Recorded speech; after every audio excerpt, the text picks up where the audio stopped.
안녕하세요. 오늘도 사연살롱을 찾아주셔서 감사합니다. 저는 50대 중반의 여성이에요. 제 과거를 돌아보니 저도 이래저래 많은 일을 겪으면서 여기까지 왔더라고요. 저는 대학교 2학년 때까지 크게 어려움을 모르고 사랑 많은 부모님 아래서 마냥 행복하게 살았답니다. 아버지는 좋은 회사에 다니셨고 어머니는 저와 남동생 교육에 관심이 많은 전형적인 주부였어요. 동생은 공부하는 것도 좋아하고 학교에서 전교에 손꼽는 수재였지만 저는 공부보다는 친구들과 노는 걸 좋아했고 가만히 있는 것보다는 활동적인 편이었어요. 학교 성적도 중위권 대학을 갈 정도만 유지했었죠. 엄마는 제가 조금만 열심히 하면 더 잘할 수 있다고 하면서도 사람마다 다 갖고 태어난 게 다르니 어쩌겠니? 수영이 너는 친화력이 좋고 활발하니까 그거에 맞는 일 찾아서 잘 살면 돼. 그럼 내가 누군데 걱정하지 마 엄마. 나 잘 먹고 잘 살 자신 있어. 저는 대학에 들어가서도 같은 과 친구들과 어울려서 미팅하고 단체 활동하는 걸 더 좋아했어요. 그게 제 삶의 낙이었고 즐거움이었거든요. 하지만 2학년이 되고 얼마 안 돼서 아버지가 뇌출혈로 갑자기 쓰러지셨어요. 수술 후 엄마가 지극정성으로 간호하셨지만 다시는 일어나지 못하셨어요. 그때까지 아무런 염려 없이 살던 저는 처음으로 큰 충격을 받았고 순식간에 집안의 가장 노릇까지 하게 됐어요. 남동생은 한창 공부할 고등학생이었고 엄마는 사회생활을 해보신 적 없었으니 제가 나서야 했고요. 아버지를 잃은 슬픔이 채 가시기도 전에 저는 평소에 잘 알고 지내던 선배를 통해 일자리를 얻었어요. 작은 회사의 잡무를 돕는 일이었는데 감사하게도 제 사정을 알고 학교에 다니면서 시간제로 일할 수 있게 해주셨어요. 선배, 너무 고마워요. 진짜 힘들고 막막해서 학교를 그만둬야 하나 고민도 많았거든요. 진짜 이 은혜를 어떻게 갚아야 되죠? 은혜라니 힘들 때 다 서로 돕고 사는 거지. 네가 나 동아리에서도 과에서도 얼마나 잘 챙겨줬는데 다 네가 한 만큼 돌아온 거야. 힘들겠지만 성적도 좀 신경 써. 그래야 졸업하고 직장 들어가기 쉽잖아. 너 어렵다고 중도 포기 말고 어머니랑 동생 생각해서라도 끝까지 힘내야 돼. 알았지? 저는 그렇게 선배와 과 친구들의 격려와 도움으로 생활비를 벌며 공부를 했어요. 졸업 후 저는 중견 규모의 여행사에 들어갔어요. 당시 해외여행을 가는 사람들이 늘어나면서 여행사도 많아졌거든요. 제가 잘할 수 있을지 걱정도 많이 됐었는데 전에 회사에서 아르바이트를 했던 게 꽤 도움이 많이 되더라고요. 거의 심부름이나 마찬가지였던 일인데도 일머리가 생긴다고 해야 되나요? 그런 게 되니 정말 경험해본 건 무시 못하겠다 싶더라고요. 제가 취직을 하고 나서부터 엄마도 동생도 마음을 놓았어요. 수영이 너한테는 미안하지만 이제야 한시름 놓이는구나. 준영이 내년에 대학 들어가고 지금보다 또 나아질 테니 그때까지만 참고 나중에 너 하고 싶은 대로 하고 살아. 엄마, 나 지금 엄청 좋은데? 내가 이렇게 집안의 의지가 되니까 그것도 기분 좋고 지금 하는 일도 내 적성에 잘 맞아서 좋아. 엄마가 그랬잖아. 내 성격에 맞는 대로 잘 살 거라고. 나 지금 그러고 있어. 그러니까 미안하다고 하지 말고 엄마도 이제 쇼핑도 다니고 친구들도 만나고 재밌게 살아.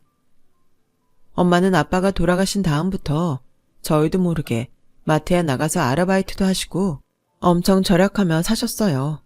그러면서도 항상 저와 동생의 건강과 미래만 걱정하셨죠. 엄마의 마음을 알고 있던 저는 짠하고 속상했지만 티내지 않고 더 밝고 씩씩하게 생활했어요. 안 그러면 엄마가 또 걱정만 하실 테니까요. 회사가 제 적성에 맞는다는 건 사실이었어요. 저는 여행 상품 기획을 맡아서 전국뿐 아니라 해외도 꽤 출장을 갔고 거기서 사람들을 만나고 여기저기 다니는 게 재밌었거든요. 물론 일이니까 힘들 때도 있고 스트레스도 받았지만 제가 만든 스케줄대로 많은 사람들이 관광지에 와서 좋은 시간을 보낸다고 생각하면 그렇게 좋을 수가 없었어요. 그렇게 일에 빠져서 시간 가는 줄 모르고 지내는 사이에 동생은 대학에 들어가서 1학년 공부한 후 군대를 가게 됐고 저는 대리로 승진하게 됐어요.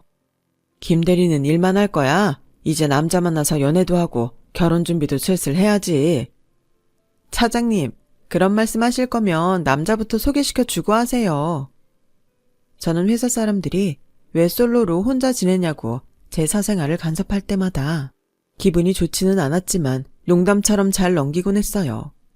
그런데 제 나이가 30 코앞이 되자 엄마도 걱정을 하셨어요. 수영아, 너 결혼 생각이 아주 없는 건 아니지?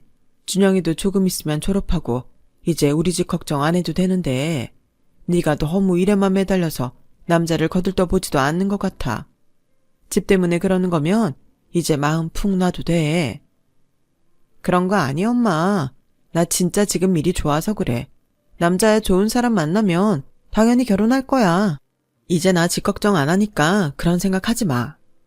라고 말은 했지만 그래도 장녀로서 책임감이 있었거든요.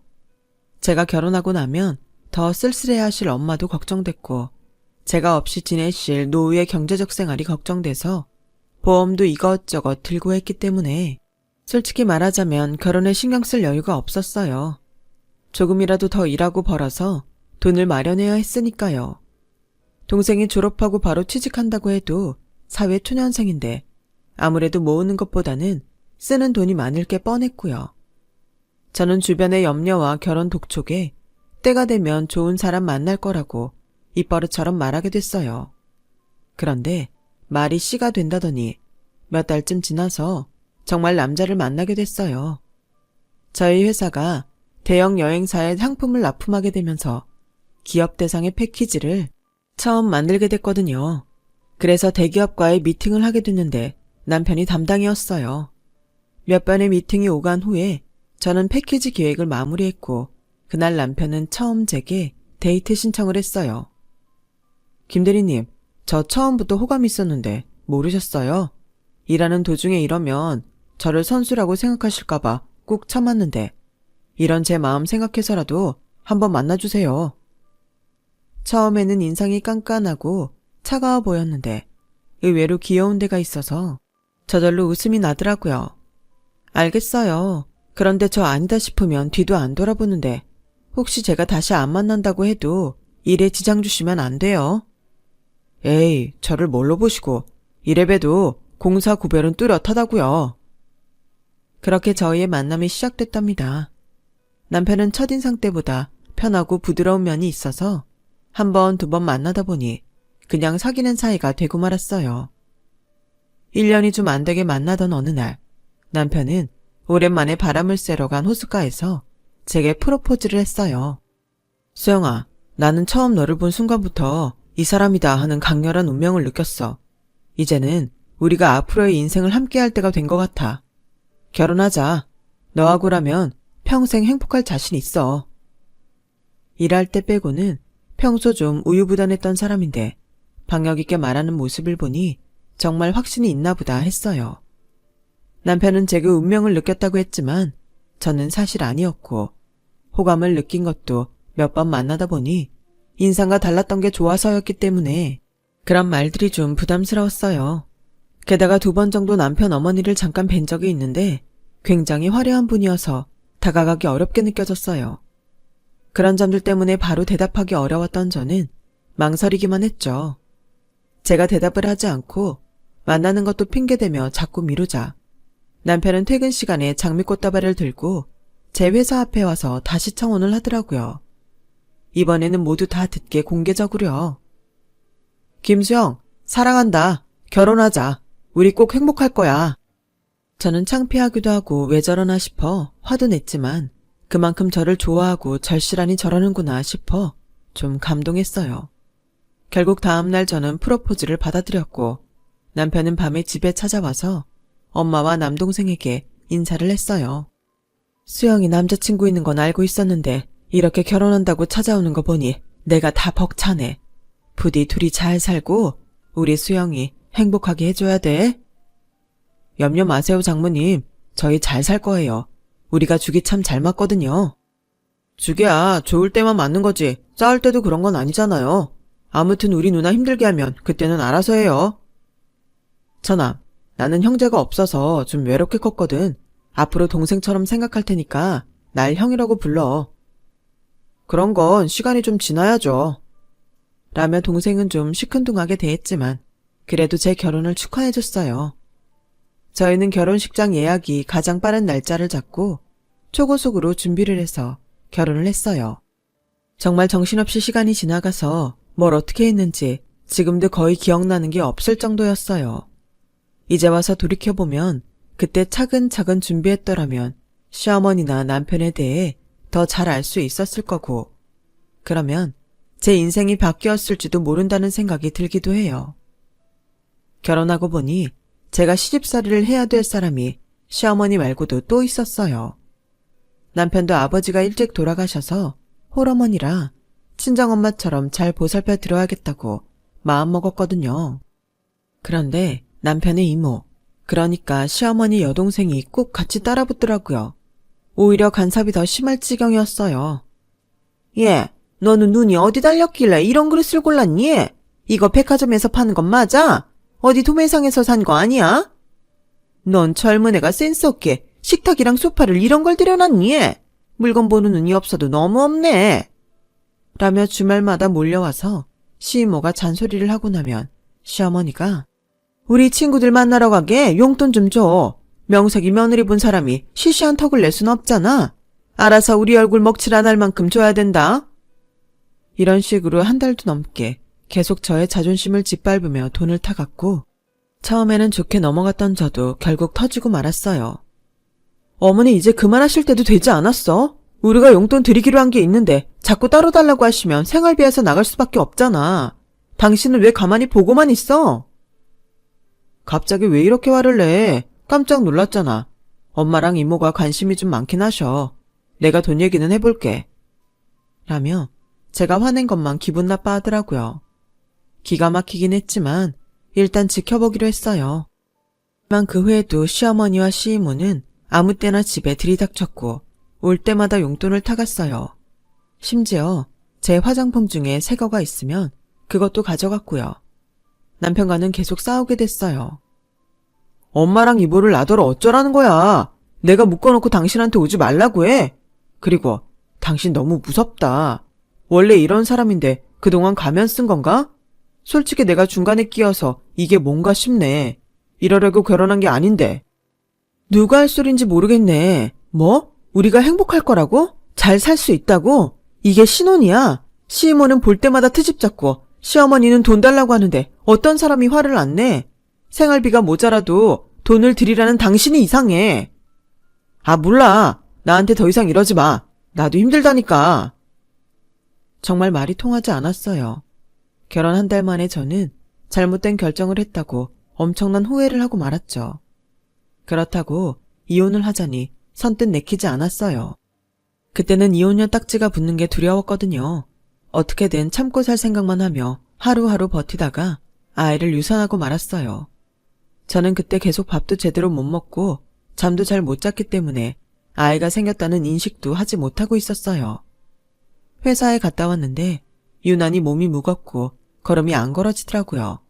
그런데 집에 떡하니 시어머니와 시이모가 와 있더군요.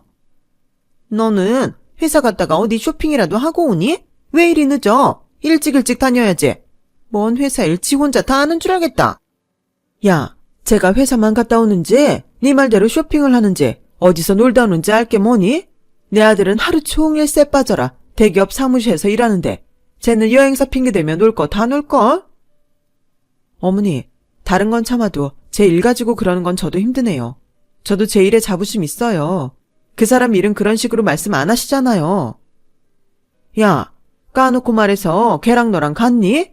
걔는 대기업에 제대로 된 사무실에서 일하는 애고 너는 막말로 이름도 없는 여행사 직원 나부랭이잖아. 봉잡은 주제에 어디다 대고 내 아들하고 비교질이야. 그때는 갑자기 배가 아픈가 싶더니 말로 할 수 없는 통증이 밀려왔어요.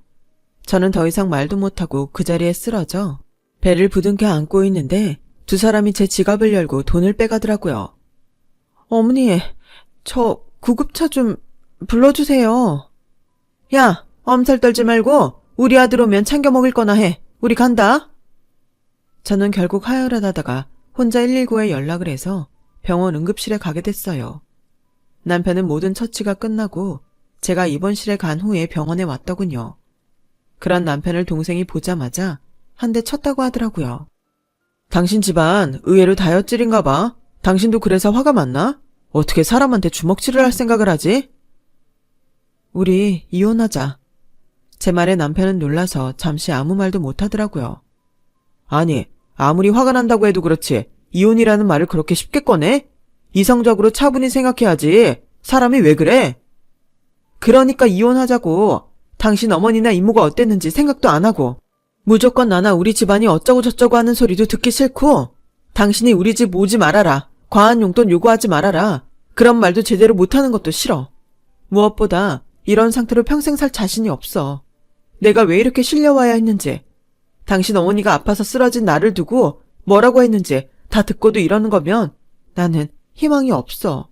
당신한테 연락한 지가 언젠데 이제 와놓고 자기 맞은 것만 분한 거잖아. 그런 사람을 믿고 내가 어떻게 살아? 제 단호함에 놀란 남편은 놀라서 멍하니 보더니 저를 붙잡고 사정하더군요. 수영아, 이러지 마. 나도 엄마랑 이모가 지나친 거 알아. 근데 내가 말해도 안 되는 거 어떡해. 내가 좀 더 당신한테 신경 쓸게. 그리고 당신이 기분 나빠하는 말은 하지 않을게. 한 번만 참아. 응? 앞으로 정말 이런 일 없을 거야. 나 당신 없으면 안 돼. 잘 알잖아. 저는 그 말에 또 한 번 넘어가고 말았어요. 저렇게까지 미안하다고 사정하는데 앞으로는 잘하겠지. 그런 마음이 있었죠. 그 후 시어머니와 시이모가 좀 달라지기는 했어요. 전처럼 아무 때나 찾아와서 잔소리를 늘어놓지 않았고 용돈도 저희가 매달 계좌로 보내드리는 것만 받았어요. 친정엄마가 전보다 더 자주 저희 집에 와서 저를 챙기셨기 때문에 눈치를 보는 것도 있었죠. 하지만 그것도 오래가지 못했어요. 제 버릇 걔 못 준다고 몇 달 지나고 나니 예전으로 돌아가더라고요. 하루는 제가 미팅이 취소돼서 일찍 퇴근을 하고 집에 왔더니 주차장에 시어머니 차가 있더라고요. 엄마도 온다고 하셨기 때문에 세 분이 같이 있나 보다 하고 집에 들어갔는데 현관문이 열려있고 시어머니 목소리가 들렸어요. 하유, 늦바람이 무섭다더니 사부인 아주 정신이 나가셨네. 엄마는 얼마 전 친구분 소개로 사별한 남자분을 만나고 계셨어요. 싫다는 엄마를 저와 동생이 만나보라며 막 밀었어요. 엄마, 좋은 사람 만나서 행복한 노년 보내. 우리 걱정만 하면서 살지 말고. 누나 말대로 해. 좋은 사람이면 만나는 거 찬성이야. 제가 시어머니나 시이모한테 그런 얘기를 한 적이 없는데 두 사람이 알고 있는 걸 보면 남편이 한 것 같았어요. 이런 촌스러운 목걸이를 요새 누가 해? 이제 보니 새애기 안목이 사부인 쏙 빼다 박았네. 어째 그리 모녀가 쌍으로 시골스럽지? 저기요, 우리 언니 말 흘려듣지 말고 똑바로 서서 들으세요. 그리고 오늘 바닥 닦았어요. 여기 끈적거리는데. 저는 더 이상 들어줄 수가 없어서 현관문을 쾅 닫으며 들어왔어요. 지금 뭐들 하시는 거예요? 엄마가 왜 우리 집 바닥을 닦아요? 주말도 아닌데 주인도 없는 집 와서 누구한테 막말이에요. 엄마, 저런 말을 그냥 듣고만 있으면 어떡해. 뭐라고 해야지. 어머 얘, 너 어른들한테 그게 무슨 말버릇이니? 사부인, 제하는 거 봤죠? 도대체 집에서 교육을 어떻게 시키면 집에 온 시댁 어른들을 보고 주인 없는 집소리를 하고 이렇게 큰 소리를 냅니까? 아니면 애가 원래 글러먹은 거예요? 라며 시어머니가 나를 인신공격하자 가만히 있던 엄마가 우리 애가 뭐 틀린 말 했습니까? 아무리 들어도 맞는 말인데요. 제가 안 왔으면 두 분이서 거실 난장판 만들고 화투나 치면서 애 복장 다 뒤집었을 텐데 그게 안 돼서 기분이 나쁘셨나요? 얘 말 들으니 오늘 오시기로 한 날도 아니고 이서방의 집 열쇠를 준 모양인데 아무리 시댁 어른들이라도 이 집 주인은 우리 수영이하고 이서방이지 사부인은 아니죠. 우리 애는 틀린 말은 안 하는 애예요. 그리고 잘못된 게 있으면 바로잡는 게 맞지. 무조건 예의해야 돼요. 지금이 조선시대도 아닌데. 어머, 진짜 기가 막히네. 아니, 다 큰 자식들 놔두고 바람나서 늑다리 만나며 히히덕대면서 누구한테 설교해요, 설교가. 천박한 옆에 내 주제에. 이모님, 말씀이 지나치시네요. 그리고 그렇게 촌스럽다, 천박하다 하시면서 왜 제 목걸이하고 반지는 끼고 계시는 건데요? 이리 돌려주세요. 야, 너 다 갖고 가. 네가 준다고 해도 이딴 거 100개도 안 가져. 라더니 목걸이와 반지를 빼서 제 얼굴에 집어 던졌어요. 그 난리를 치는데 남편이 오자 시어머니와 시이모는 약속이라도 한 듯 그 자리에 주저앉아서 펑펑 울며 땅을 치더군요. 세상에, 모녀가 쌍으로 우리를 거지 취급하고 주인 없는 집에 왔다며 도둑 보듯 하질 않나. 성우가 나 너무 힘들다. 정말 나도 지겨워서 못 살겠다. 당신도 그렇고 장모님도 좀 너그럽게 대해주시면 안 돼요. 그 말에 너무 열이 받은 제가 화를 내려는데 엄마가 호통을 치셨어요. 안 되겠네. 도대체 누가 누구 보고 지겹다고 하는 건가? 자네는 이런 게 자네가 말한 행복한 삶이야? 내 딸 데려다가 자네 엄마랑 이모 변덕이나 받아주게 만들어? 그래놓고 수영이 탓을 해? 가자 수영아. 이런 것들 다시는 상종도 하지 마라. 나 참 적반하장도 유분수지? 볼 것도 없는 집안 딸 받아줬다가 별 희한한 꼴을 다 본다. 성우가 내가 뭘 했어? 가진 것도 없고 별 볼 일 없이 사는 거랑 엮이지 말랬지? 이거 봐. 좋은 끝이 없잖아. 엄마는 시댁 식구들이 길길이 뛰는 사이에 차곡차곡 짐을 챙기시더니 제 손을 붙잡아 저를 데리고 나오셨어요. 다음날 제가 남편에게 이혼 얘기를 했더니 그 사람은 다시 시무룩해져서 좀 더 생각해보자고 하더군요. 내가 전에 뭘 했어. 다시 이런 일 있으면 안 산다고 했잖아. 그런데 당신도 시어머니 시이모도 다 안 변해.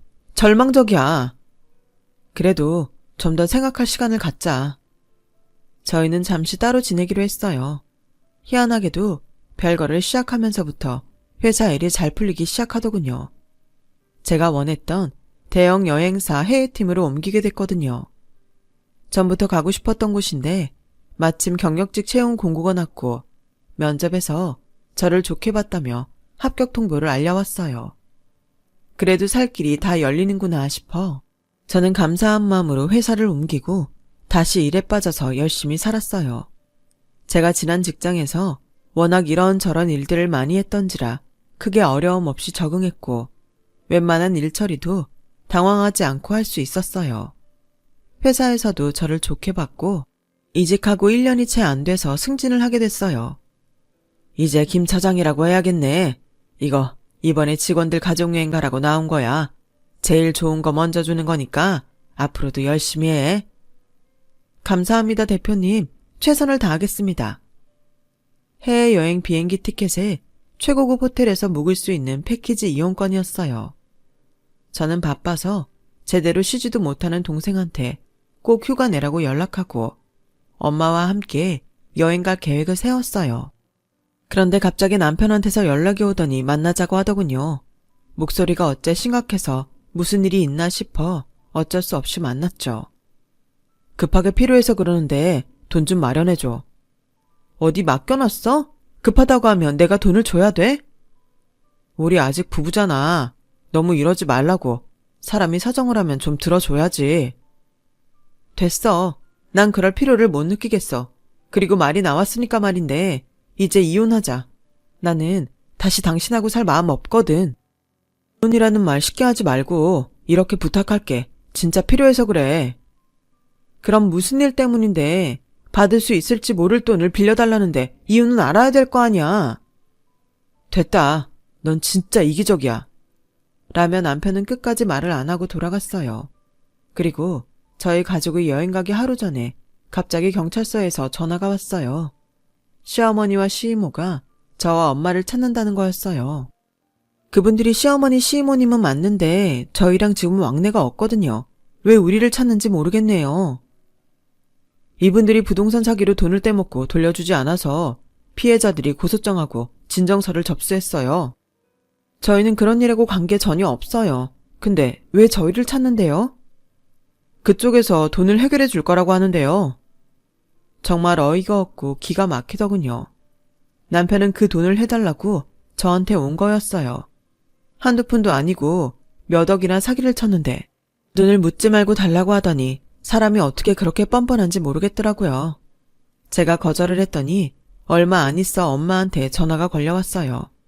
엄마가 만나는 남자분이었는데 시어머니와 시이모가 그분 이름을 댔다며 엄마한테 확인 전화를 한 거였어요. 사실 엄마가 만나는 분은 경찰서장이었거든요. 제가 그건 남편한테도 말하지 않았는데 어떻게 알고 엄마가 만나는 분 얘기까지 꺼낸 거였어요. 저는 더 이상 참을 수 없어서 두 사람이 있다는 경찰서로 갔어요. 시어머니와 시이모는 조사를 받다가 저를 보더니 벌떡 일어나서 제 두 손을 잡고 눈물을 찍어내고 쇼를 하더라고요. 아유, 우리 애기가 이렇게 왔네. 정말 고맙다, 새아가. 우리도 억울한 건 많아. 네가 그걸 알아야 돼. 네 아버지 되실 분은 같이 안 온 거야. 여기로 전화하고 해결하느라 바쁘신가? 시어머니에 이어 시애모까지 헛소리를 하는데 정말 오만 정남이가 다 떨어져 버렸어요. 저희 집안일까지 신경 쓸 여유도 있고 그렇게 심각한 게 아닌가 보네요. 형사님, 저도 이 사람들 고소하러 왔어요. 남의 집안일을 캐서 마음대로 떠벌리는 거 개인정보 위반 아닌가요? 제가 세게 나오자 두 사람은 얼굴이 파랗게 질려서 어쩔 줄 모르더군요. 이것들 봐요. 내가 왜 댁들이 사기친 돈을 갚아요? 뭐? 새아가? 우리 애기? 내가 사는 동안 그런 말 한 번이나 들어봤으면 몰라. 이제 와서 왜 친한 척이에요? 그렇게 우리 엄마 바람났다면 모욕하고 난리를 치더니 자기들 급하니까 아버지 되실 분이라고요? 지금 장난해요. 댁들이 잘못한 건 댁들이 책임지세요. 한 번만 더 전화하거나 우리 엄마랑 그분 끌어들이면 그때는 진짜 가만히 안 있을 거니까 그렇게 아세요. 시어머니와 시이모는 급했는지 제 옷자락을 붙잡고 무릎까지 꿇으면서 빌기 시작했어요. 예, 정말 미안하다. 내가 이렇게 빌게. 지나간 일 다시 곱씹어봤자 아니겠니? 다 잊고 우리 앞으로는 잘 지내보자. 한 번만 우리 도와줘.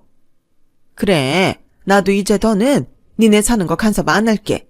니네 시어머니가 이렇게까지 부탁하잖니. 너 아직 우리 집 며느리야. 우리 가족이잖아. 웃기시네요. 누가 누구랑 가족이에요? 미쳤어요. 저 당장 변호사 선임해서 이혼 서류 보낼 거니까 그 사람 보고도 그렇게 알고 있으라고 하세요. 알고 보니 남편은 일을 잘 못해서 회사에서 한가한 부서로 밀려났고 월급도 깎였다고 하더군요. 그래서 결혼한 사람한테 나오는 지원금을 타려고 저하고 이혼을 안 하려고 버텼던 거였어요. 게다가 제가 더 돈을 많이 버니 그걸로 생활을 하려고 했던 거였고요. 저는 몇 번이고 미안하다며 싹싹 비는 시어머니와 시이모를 형사한테 제대로 처벌해달라고 신신당부하고 돌아왔어요. 그리고 가족여행을 갔다 와서 바로 변호사를 선임해 남편한테 이혼 서류를 보냈죠. 남편은 이혼 못하겠다고 난리쳤지만 결국 소송에서 제가 이기는 바람에 더 궁지에 몰리게 됐다더라고요. 하지만 저는 그 사람이 아무리 제 앞에서 불쌍한 척을 해도 더는 아무 감정도 느낄 수 없었어요. 결혼 전 저와 사귈 때 보여준 태도와 말과는 너무나 다른 모습이었던 남편과 더는 마주치고 싶지 않았어요.